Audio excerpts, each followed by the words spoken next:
আমাদের বড় ভাই আক্তার হোসেনের উপর নিউ ইয়র্কে গতকাল সন্ত্রাসী নিষিদ্ধ ঘোষিত আওয়ামী লীগ এবং তার দোসররা হামলা করেছে এবং একই সাথে আমরা দেখতে পেয়েছি ডক্টর মোহাম্মদ ইউনূস বাংলাদেশের প্রধান উপদেষ্টা ওনার সবার সঙ্গীর উপরে সন্ত্রাসী ছাত্রলীগ এবং নিষিদ্ধ ঘোষিত আওয়ামী লীগের সন্ত্রাসীরা হামলা করেছে। আমরা এই হামলার তীব্র নিন্দা এবং প্রতিবাদ জানাচ্ছি।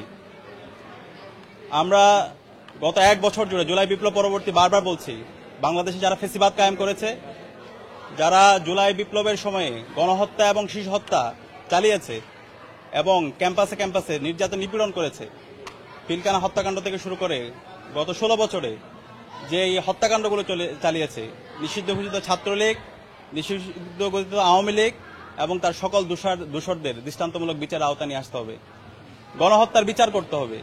কিন্তু এক বছর জুড়ে আমরা এখন পর্যন্ত খুনি হাসিনা এবং তার দোসরদের যেভাবে বিচার আওতায় নিয়ে আসার জন্য যেভাবে তড়িৎ বিচার আয়োজন করা দরকার ছিল, আমরা এখন পর্যন্ত ধীরগতি দেখতে পাচ্ছি। যেভাবে তাদেরকে সামাজিকভাবে প্রতিরোধ করা দরকার ছিল, তার আমরা ধীরগতি দেখতে পেয়েছি। যে কারণে আজকে নিষিদ্ধ ঘোষিত ছাত্রলীগ, নিষিদ্ধ ঘোষিত আওয়ামী লীগ তারা বিদেশে এই ধরনের দুঃসাহস তারা দেখাতে পেরেছে। আমরা অন্তর্বর্তীকালীন সরকারকে অনুরোধ করব এবং বাংলাদেশের সকল রাজনৈতিক দলকে, ফেসিবাদ বিরোধী আমরা যারা আন্দোলন করেছি, সংগ্রাম করেছি, আমরা সবাইকে অনুরোধ করব, আওয়ামী লীগ প্রশ্নে আমাদেরকে সবাইকে এক হইতে হবে, নিষিদ্ধ ঘোষিত ছাত্রলীগ প্রশ্নে আমাদেরকে এক হইতে হবে। তাদেরকে যেখানে পাওয়া যাবে সেখানে সামাজিকভাবে প্রতিরোধ করতে হবে, তাদেরকে থানায় দিতে হবে। এরা হচ্ছে গণহত্যাকারী, তারা হচ্ছে শিশু হত্যাকারী। আমরা সবাই যেন ঐক্যবদ্ধভাবে এই নিষিদ্ধ ঘোষিত ছাত্রলীগ, নিষিদ্ধ ঘোষিত আওয়ামী লীগের বিরুদ্ধে সবাই ঐক্যবদ্ধভাবে আমাদের প্রতিবাদ প্রতিরোধ জারি রাখি এবং তাদেরকে, এই গণহত্যাকারীদেরকে দৃষ্টান্তমূলক বিচার আওতায় নিয়ে আসি।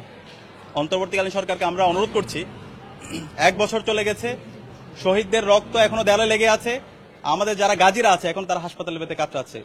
আপনারা কেন এই গণহত্যাকারী এবং শিশু হত্যাকারী খুনি হাসিনা এবং তার দোষরদেরকে আপনারা এখন পর্যন্ত দৃষ্টান্তমূলক বিচার আওতায় নিয়ে আসছেন না? এবং একই সাথে আমরা দেখতে পাচ্ছি তাদেরকে বিভিন্ন জায়গায় দায় মুক্তি দেওয়া হচ্ছে। এখন পর্যন্ত ফেসিবাদের দোষরা বিভিন্ন জায়গায় বসে আছে, তারা অ্যাডমিনিস্ট্রেশনে বসে আছে, তারা বিচার বিভাগে বসে আছে, বিশ্ববিদ্যালয়ে তারা বসে আছে। আমরা ঢাকা বিশ্ববিদ্যালয় থেকে ফেসিবাদের সকল দোষরদের বিরুদ্ধে আমরা জিরো টলারেন্স ঘোষণা করছি। আমরা তাদের বিরুদ্ধে বিশ্ববিদ্যালয় প্রশাসনকে ব্যবস্থা নেওয়ার জন্য অনুরোধ করছি। আমরা দাবিতে উত্থাপন করেছি এবং খুব দ্রুতই শিক্ষার্থীদেরকে সাথে নিয়ে আমরা এই খুনি হাসিনা এবং তার সকল দোষরদের বিরুদ্ধে আমাদের আন্দোলন সংগ্রাম জারি রাখবো। এবং একই সাথে বিদেশে অবস্থানরত বাংলাদেশের যে মিশনগুলো আছে, তাদের দায়িত্ব ছিল নিরাপত্তা এনশিওর করা, কিন্তু আমরা তার ব্যর্থ দেখতে পাচ্ছি। এবং ফেসিবাদের দোসররা যে বিভিন্ন ধরনের ষড়যন্ত্র চক্রান্ত করছে, তাদেরকে যেভাবে দমন করা দরকার, তাদের বিরুদ্ধে যেভাবে আইনানুগ ব্যবস্থা নেওয়া দরকার, সেই জায়গাও আমরা ধীরগতি দেখতে পাচ্ছি। আমরা সবাইকে অনুরোধ করবো, এখনই সময়, আমাদেরকে ঐক্যবদ্ধ হইতে হবে। আমরা যারা জুলাই আন্দোলন করেছি, আমরা প্রত্যেকে পরিচয় ভুলে গিয়ে ফেসিবাদের বিরুদ্ধে আন্দোলন করেছিলাম, জালেম হাসিনার বিরুদ্ধে আন্দোলন করেছিলাম। এখন নতুন বাংলাদেশ বিনির্মাণ করার জন্য বাংলাদেশ প্রশ্নে, জুলাইয়ের প্রশ্নে আমাকে সবাইকে ঐক্যবদ্ধ হইতে হবে। হাসিনার বিচারের দাবিতে এবং নিষিদ্ধ ঘোষিত আওয়ামী লীগের সন্ত্রাসীদের বিচারের দাবিতে, ছাত্রলীগের সন্ত্রাসীদের বিচারের দাবিতে আমাদের ঐক্যবদ্ধ হইতে হবে। বাংলাদেশে আমরা যারা বাংলাদেশপন্থীরা আছি তারাই থাকবো।